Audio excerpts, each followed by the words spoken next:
이제 사사기는 결론부에 이제 이르게 됩니다. 그런데 사실 원래 사사기의 기록은 뒤에 있는 이 17장부터, 그러니까 삼손의 이야기가 끝나고 17장부터 마지막 21장까지가 원래 사사기의 앞부분에 기록이 되어야 위치해져야 되는 본문입니다. 그래서 사사기의 본문의 배경이 어떤 시대인가를 밝히는 것이 사실은 17장부터 21장이고, 그러한 배경과 시대 속에서 하나님께서 사사들을 보내어서 그렇게 일하여 주셨다라고 하는 내용입니다. 그러나 일부러 이 앞에 시대적 배경 서론을 뒤로 뺀 것은 그렇게 무수한 사사들로 하나님의 구원을 경험했어도 도무지 처음부터 끝까지 바뀌지 않는 이 이스라엘 백성들의 현실을 사실은 고발하고 있는 겁니다. 안 된다. 그렇게 많은 무수한 능력과 기적을 경험했음에도 불구하고 결국은 안 된다, 안 되더라라고 하는 것이 사사기의 결론입니다. 그런 것처럼 오늘 이 사사기의 결론부를 보면 우리가 사사기 말씀을 볼 때마다 많이 불편해요. 그냥 한심하고 남일처럼 여기기에는 너무 오늘 우리들의 자신과 현실에 겹쳐 보이는 모습들이 너무 많기 때문입니다. 이스라엘 백성들 블레셋 적군들을 무찔리는 것까지는 통쾌할 줄 모르나 그 하나님의 능력과 도움으로 승리하고 돌아온 이스라엘 백성들의 씁쓸한 그 이면의 모습들이 남일 같지 않기 때문에 사사기를 우리가 대하면 몹시 불편합니다. 그리고 이때 시대의 사람들의 배경과 오늘 우리가 오늘도 21세기 현대를 첨단의 시대를 살아가는 사람들의 모습은 다르지 않습니다. 그러한 시대적 배경이 대표적인 것이 무엇입니까? 사사시대의 배경은 앞선 17장 6절에 단적으로 나오죠. 그때는 이스라엘 왕이 없었으므로 사람마다 자기 소견에 옳은 대로 행하였다. 이 사사시대가 그런 시대였습니다. 자기 소견에 옳은 대로 행하였고 17장 13절에 보면 그래놓고 여호와께서 내게 복 주실 줄로 아노라. 사실은 복 주실 줄 알고라고 얘기했지만 의도는 복 주시라고 우겼던 것입니다. 우리 집에 제사장이 있습니다. 우리 집에 제단이 있습니다. 우리 집에 이제 예배 초소를 세웠으니 하나님 모든 것을 갖췄으니 복 주셔야만 합니다. 자기 소견에 옳은 대로 행해놓고 당연한 결과라고 우겼던 시대가 이 시대였습니다. 그런데 오늘 우리도 이와 같은 감옥에 갇혀 있습니다. 복이라는 감옥. 그래서 이 하나님의 복을 받기 위해서 우리의 신앙은 그 복을 받기 위해서 무엇이 필요한가? 제사장이 필요하고 또 예물이 필요하고 처소가 필요하고 등등 그 리스트를 다 작성하고 이제 하나님 이 모든 것을 갖추었으니 복 주시옵소서. 17장에 이 자기 소견에 옳은 대로 행하고 복 주실 줄 안다라고 했던 이 미간의 집은 왜 이런 확신을 가졌냐면 신앙과 신념이 혼동되어 있었기 때문입니다. 그래서 자기 집에 번듯한 예배 초소를 교회를 세운 거예요. 자기 집에. 그리고 레위인이 아니라 당장 아쉽게도 그냥 레위인이 아닌 사람을 목사로 세워놓고 이제 예배 초소를 꾸몄다라고 생각하는 거예요. 그런데 마침 지나가던 레위인이 자신의 집을 방문하고 이제 드디어 그 레위인을 자기 집 예배 초소의 목사로 세운 셈입니다. 그래서 얘기하는 거예요. 이제 여호와께서 다 구색을 갖추었으니 복 주시는 일만 남았다. 그런데 오늘 저와 여러분도 이 시대의 미간의 집안에 착각을 합니다. 내 신념이 내 신앙으로 둔갑하고 그래서 내 말 잘 듣고 마음에 드는 목사 앉혀서 언제든 교회를 세울 수 있다라고 착각하는 것. 그래서 그렇게만 하면 하나님께서 내 편이 되어주셔서 복 주실 것이라고 착각하는 것이 이 사사시대와 오늘 우리 시대의 모습과 다르지 않습니다. 그래놓고도 다 잘 될 거야. 그리고 곧 문제가 다 끝날 거야 라고 우기는 시대. 그러한 구색 신앙에 익숙한 것이 저와 여러분의 시대의 모습입니다. 거기서 한 발 더 나아가서 그럼에도 불구하고 성도들도 이렇게 무지함에 빠져가지만 종교인들은 어떨까? 제사장들은 어떨까? 목사들은 어떨까?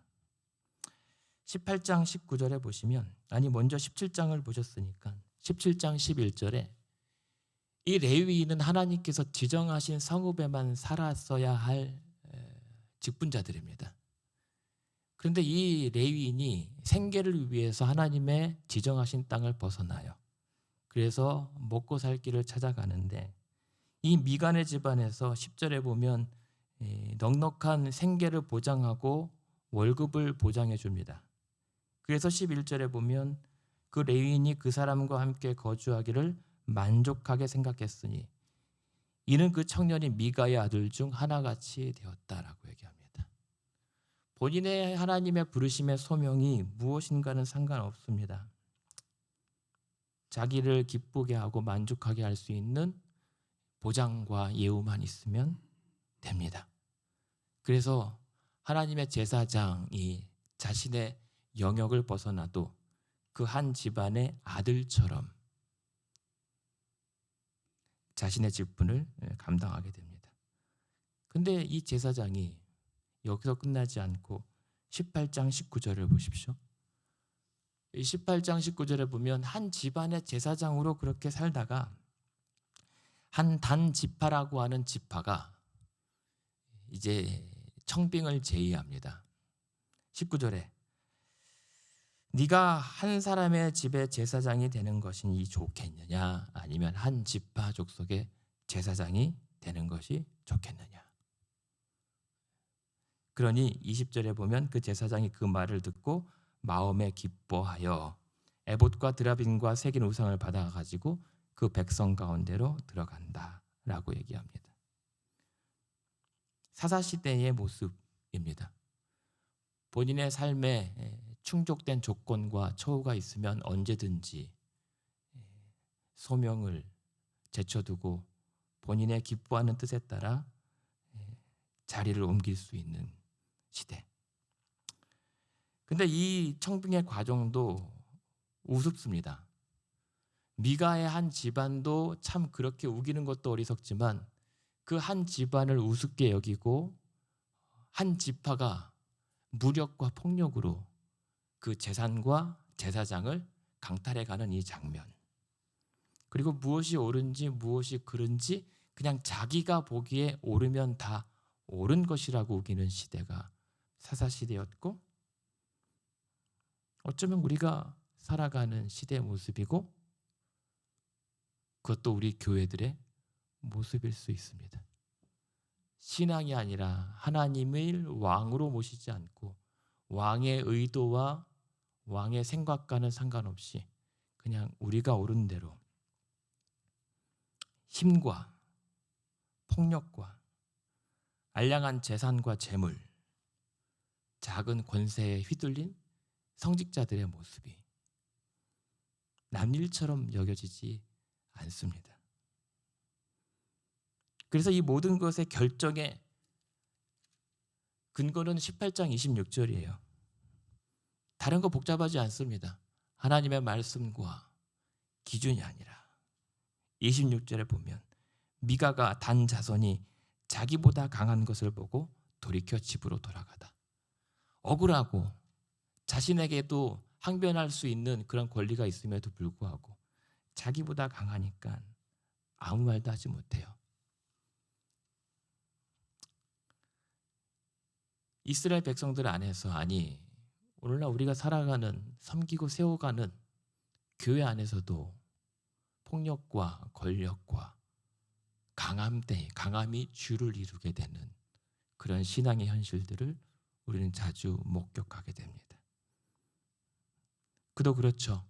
그만큼 종교인들도 구분을 하지 못하고 분별하지 못하고 휩쓸렸던 시대. 그러니 세 번째 배경은 19장 1절, 오늘 읽어드렸던 본문의 배경이 레위인에게 첩이 있었습니다. 하긴 살기 위해서 하나님의 소명과 직분을 팽개치고 한 집안에 제사장으로 들어가는 시대이니 하물며 레위인이 첩을 1명, 2명 거느리고 산들 아무런 문제가 될 게 없어요. 그냥 다 그러고 사니까. 무슨 신앙입니까? 다 갖췄으니 복 주실 줄 안다라고 하는 신앙을 구색 갖췄으니까 구색 신앙이라고 한다면, 이 제사장들의 신앙은 굳이 입맛대로라고 표현하면 구미 신앙이죠. 그냥 입맛대로 맞는 대로 사는, 믿는 신앙입니다. 그게 사사시대예요. 그런데 이러한 시대의 혼혈, 백성들의 무지함과 제사장들의 타락 때문에 더 나아가서 한 민족이 아예 멸망에 이르게 됩니다. 이러한 영향 때문에 20장 48절 한번 보시겠습니까? 28장 48절, 아주 말도 안 되는 터무니없는 일로 내전이 일어납니다. 전쟁이 일어납니다. 그래서 48절에 보면 10장, 이스라엘 사람이 베냐민 자손에게 돌아와서 온 성읍과 가축과 만나는 자를 다 칼날로 치고 닥치는 성읍은 모두 다 불살랐더라. 다수의 민족이 한 지파를 닥치는 대로 불살르고 진멸합니다. 그래놓고 21장 3절에 보면 엉뚱한 데에 화풀이 합니다. 21장 3절에 이 이스라엘 백성들이 다 이겨놓고 뭐라고 얘기하죠? 이르되 이스라엘의 하나님 여호와여, 어찌하여 이스라엘에 이런 일이 생겨서 오늘 이스라엘 중에 한 지파가 없어지게 하시나이까? 사실 따지면 자신들이 없애놓고 왜 하나님 왜 이렇게까지 이 지경으로 모셨습니까? 라고 한탄하고 원망하고 당황합니다. 자폭신앙이죠. 스스로 싸우다가 자기들끼리 옥신각신하다가 자멸한 교회의 모습을 보게 됩니다. 이것이 어찌 사사시대만의 일이라고 할 수 있겠습니까? 교회사에서도 이와 같은 일들이 계속 반복되어 왔습니다. 여러분들이 잘 아시는 십자군 전쟁, 우리는 십자군 전쟁에 대해서 환상이 있죠. 십자군이라고 하는 이 단어 자체에. 그런데 그 무수한 십자군 전쟁과 그 오랜 기간 동안 어쩌면 아시겠지만 십자군 전쟁에서 이긴 것은 딱 한 번입니다. 그리고 원래 그 목표 혹은 의도에 맞게 싸웠던 싸움도 어쩌면 딱 한 번에 불과합니다. 1차. 근데 그 십자군 전쟁, 무수한 생명과 무수한 용사들과 무수한 백성들이 그렇게 예루살렘 탈환을 위해서 펼쳤던 이 십자군 원정 전쟁은 사실은 기독교 회복을 위한 전쟁은 아닙니다. 엄밀히 따지면 그 이면에는 교황과 왕과의 권력 다툼 때문에 이루어진 싸움입니다. 그래서 백성들을 이렇게 선동합니다. 예루살렘의 탈환을 위해서 전쟁에 뛰어들면 구원을 받을 수 있다. 하나님만 알고 있었던 이 백성들이 그 교회와 종교인들의 선동과 왜곡으로 인해서 무수한 성도들과 백성들이 전쟁터에서 목숨을 잃습니다. 어쩌면 그렇게 죽어가는 성도들 중에는 그래도 구원을 얻게 되었구나라고 기뻐하면서 죽었을지도 몰라요. 그 성지에만 가면 황금이 길에 가득 널렸다. 그리고 이슬람 교도들이 그 황금을 먹고 산다라고 하는 말 때문에 이슬람 교도들을 죽여놓고 이슬람 교도들의 배를 갈라냈던 잔혹함의 모습이 사실은 십자군 원정의 잔혹성입니다. 그러다가 네 번째 십자군 전쟁에는 어떤 일이 일어나냐면 예루살렘에도 못 가요. 십자군 그냥 가다가 콘스탄티노플이라고 하는 이 도시에 자기들끼리 싸우고 자기들끼리 약탈하는 바람에 기독교가 완전히 동과 서로 완전히 분열하게 됩니다.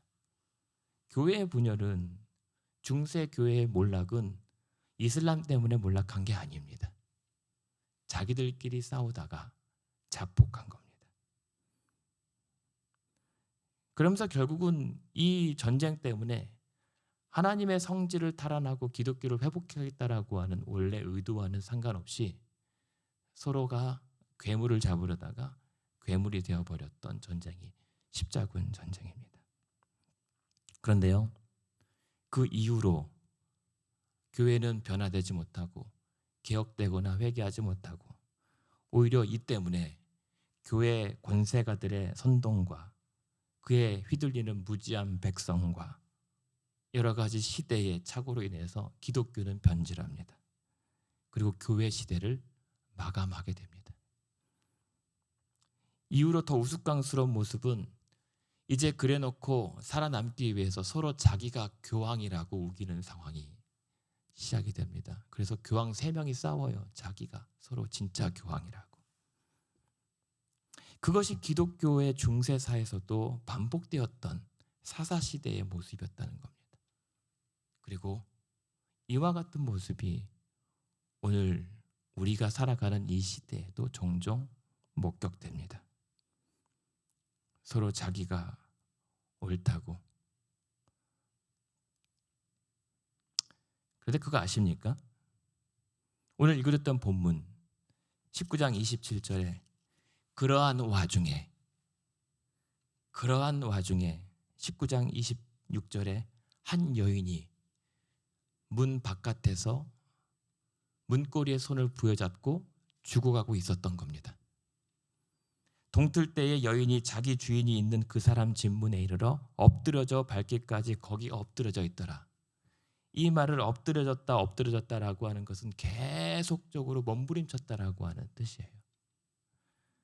밤새 자기 주인을 살리기 위해서 바깥으로 내쫓겨진, 그래서 모든 동네 사람들에게 밤새 능욕당하고 죽어가는 이 여인, 그래서 어떻게든 집 안으로 들여보내달라고 살려달라고 봄새 문고리 잡고 몸부림쳤던 이 여인이 동틀 때에 문고리를 잡고 죽어 있는 것을 보게 됩니다. 19장의 배경은 이 레위인이 첩을 데리고 집으로 돌아가다가 베냐민 지파의 한 동네에 들렸는데 그 베냐민 지파 사람들이 자기 동네 사람이 아닌 레위인이 들이닥치는 바람에 이 불량배들이 이렇게 얘기합니다. 그 레위인을 우리에게 주라. 우리가 그와 관계하리라. 22절입니다. 우리와 그가 관계하리라. 무엇이 옳은지도 모르는 시대입니다. 그런 상황에서 이 집주인은 이 레위인을 살리겠다라고 처음에는 자기 딸과 첩을 희생양으로 삼으려고 했는데 결국은 이 첩 여인 혼자만 문 밖으로 내쫓아나서 희생양이 되었습니다. 그래요. 레위인의 첩이라고 칩시다. 첩. 우리는 그렇게 얘기하면 이 사람은 그렇게 죽어가도 괜찮다라고 여깁니다. 그러나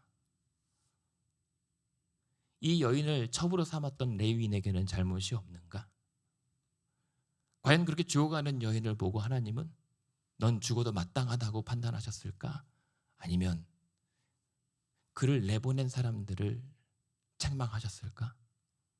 아니면 그 모든 상황을 이토록 몰아간 베냐민 동네 사람들을 책망하셨을까? 하나님 보시기엔 뭐 하나 잘했다라고 하실 여지가 없는 이 상황에서 오늘 유독 이 여인 밤새 살려달라고 그렇게 문을 부여잡고 문고리가 떨어져 나갈 정도로 모름부림치다 그대로 문고리 잡고 죽었을 이 한 여인. 이 여인이 너무 안타깝고 미안합니다. 그렇게 여인이 그렇게 바깥에서 문 두드리면서 살려달라고 했었던 얘기가 다 들렸을 텐데 이 집 안 사람들은 어떻게 밤새 버텼을까? 이렇게 견뎠을 거예요. 괜찮아. 이 레위인만 끼고 있으면 이 모든 것이 다 무마될 거야. 그런 어리석음과 무지함에 우리는 이 시대의 사람들의 모습을 보게 되고 혹시 우리가 그런 무지함과 어리석음에 휩싸여 신앙생활하는 것은 아닌가? 레위인만 끼면 아니 하나님의 일만 어떻게든 지켜내면 될 것이다. 정당화될 것이다. 그런데 보십시오. 28절에 보면 그 다음날 이 레위인이 뻔히 그 여인이 문고리 잡고 누워있는 것을 보고도 놀라거나 화들짝 일으키는 것이 아니라 이렇게 얘기합니다. 일어나라. 우리가 가자. 그런데 아무 대답이 없어요. 아무리 첩이라고 하지만 그렇게 밤새 시달렸을 이 여인을 다독거리거나 미안해하기보다는 일어나 가자 라고 내뱉는 이 냉정함이 이 레위인의 모습이었고 어쩌면 우리의 안에 도사리고 있는 잔혹함일 수 있죠. 그런데요. 죽었어요. 28절에 그래서 그 여인의 시체를 나귀에 싣고 집에 돌아갑니다. 장례를 치러줄 줄 알았는데 거기서 멈추지 않고 이 레위인은 29절에 보면 그 첩의 시체를 거두어 12덩이로 나눈 다음에 30절에 보면 온 지파에게 보내서 내가 이렇게 당했으니 가만히 있는 자는 가만두지 않겠다 라고 하고 그 시체마저 자기 복수와 욕망을 위해 이용하고 사실을 호도하는 잔혹함을 보이게 됩니다. 이 레위인이 참 대단해요. 처음에는 19장 3절에 보면 이 여인에게 다정하게 가서 이 첩을 데려오는 줄 알았습니다. 그러나 알고 봤더니 정말 냉청하고 잔혹한 사람이었습니다. 다 자기 때문에 벌어진 참극인데 꿈쩍도 않습니다. 이게 이 한 여인의 죽음을 둘러싼 시대와 남편의 모습이었습니다. 종교인들의 모습이었고 그것이 어쩌면 오늘 우리들의 모습은 아닐까? 혹시 내가 목사가 그러고 있는 것은 아닌가? 혹시 우리가 신앙이라고 하는 명분으로 교회라고 하는 이유로 모든 것이 예배가 되고 정당화될 수 있는 것은 아닌지. 이 문지방에 엎드려져 있는 이 여인의 처참한 죽음의 모습을 보면서 두렵습니다. 혹시 우리 교회 문 밖에 교회 문고리를 부여잡고 쓰러져 가고 있는 성도는 없는가? 밤새 살려달라고 들여보내달라고 교회 문 밖에 계속 두드리면서 살고 싶다라고 몸부림치고 아우성치는 성도를 가만 죽게 내버려 두고 있는 것은 아닌가? 그래놓고도 아무런 일 없었다는 듯이 태연하게 들락날락 하고 있는 것이 바로 나 목사 아닌가? 이런 모습을 만약에 주님께서 보신다면 뭐라고 책망하실 것인가? 마태복음 23장에 이런 말씀이 있죠. 화 있을진저 외식하는 자여 눈먼 인도자여 너희가 교인 한 사람을 얻기 위해 바다와 육지를 두루 다니다가 생기면 너희보다 배나 더 지옥 자식이 되게 하는도다. 그렇게 예수 믿자고, 그렇게 하나님 바라보자라고 전도해서 데려와 놓고는 배나 더 끔찍한 지옥불에 밀어넣고 있는 것이 우리 교회와 저 같은 목사와 또 성도들의 모습이면 어떻게 하나 두렵습니다. 그래 놓고 아무렇지도 않다는 듯이 그런 죽어가는 성도를 나의 어리석음과 무지함과 내 욕망과 각자의 명분과 복수를 위해 그렇게 이용하는 잔혹한 모습은 없는가? 이러한 예수님의 책망을 우리가 귀담아 듣는다면 오늘 아침 우리는 무엇을 해야 하는가? 시편 말씀에 이런 말씀이 있습니다. 죄악을 행하는 무지한 자들이 내 백성들을 밥 먹듯이 하면서도 여호와를 부를 줄 모른다. 여러분, 성도들은 목사의, 저의 소유가 아닙니다. 이 땅의 모든 교회, 그리고 여러분들이 사랑하는 이 교회는 목사의 점유물이나 여러분의 점유물이 될 수가 없습니다. 하나님이 주인이시고 주님의 몸입니다. 그러한 주의 몸과 지체들을 그러나 우리는 신앙의 이유로 계속 치고 해하고 선동하고 죽여가고 그러놓고서는 아무렇지도 않아 합니다. 혹시 은연중에 저를 비롯해서 우리 이제 각자가 그러한 잔혹한 자가 되어가고 있는 것은 아닌지, 그리고 은연중에 우리가 그 교회 문밖 문고리를 잡고 쓰러져 죽어가고 있는 것은 아닌지 진지하게 생각해 봐야 합니다. 혹시 여러분 옆에 쓰러져 죽어가고 있는 이 불쌍한 여인은 없는지, 혹시 내가 그 여인을 문 밖으로 밀어넣어 죽이고 있는 것은 아닌지, 그래 놓고 복 주실 거라고요? 그래 놓고 하나님께서 이기게 하실 것이라고요?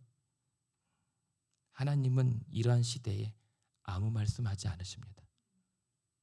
그냥 그래 놓고 자기 소견에 옳은 대로 행하는 것이, 사사기의 결론이 무엇입니까? 21장 25절이에요. 그래서 결국은 그때에 이스라엘 왕이 없으므로, 즉 하나님을 왕으로 모시지 못하고 사람이 각기 자기 소견에 옳은 대로 행하였다. 하나님과 상관없다는 말입니다. 우리는 얼마나 하나님과 상관없는 일들에 하나님의 이름을 들먹이면서 하나님의 이름을 망령되이 일컫습니까? 그래서 오늘 이 아침에 정해진 본문 앞에서 주시는 하나님의 엄중한 말씀은 복 주실 것이라고 착각 말고 회개하여 살아남으라고 말씀하십니다. 더 이상 우리는 신앙의 이름으로, 더 나아가 기독교의 이름으로 교회 문고리 잡고 엎어져 죽어가고 있는 성도들을 교회와 나의 희생양으로 내몰거나 방치해서는 안 됩니다. 왜냐하면 이를 위해서 예수님께서 우리의 영원한 희생 제물이 되어주셨고 우리에게는 대신 그 영혼들을 살려내라고 요청하셨기 때문입니다. 여러분, 부디 각자 입장을 대변하고 지지하기 위해 성도를 더 이상 죽어가도록 우리가 볼모로 잡아두어서는 안 됩니다. 그러다가 오늘날 교회들의 현실을 목격하는 결과가 무엇입니까? 광기와 폭력으로 서로 자신들이 옳다고 주장하다가 눈이 멀어 결국은 자기 착각에 빠져 믿는 현대판 사사시대 백성들과 교회가 어쩌면 우리일 수 있습니다. 그래서 함께 이 아침에 기도하기를 원합니다. 하나님, 주님의 교회와 주의 백성들을 불쌍히 여겨주셔서 우리의 참된 유일한 사사이신 그리스도의 구원의 은혜를 베풀어 주시옵소서. 기도하겠습니다. 하나님, 행여라도 우리 안에서 더 이상 교회의 그릇된 욕망과 우리 각자의 욕심 때문에 주의 몸된 교회와 성도들이 볼모가 되어 죽어가는 일 없도록 주의 은혜로 우리를 불쌍히 여겨주시고 도와주시옵소서. 예수님의 이름으로 기도합니다. 아멘.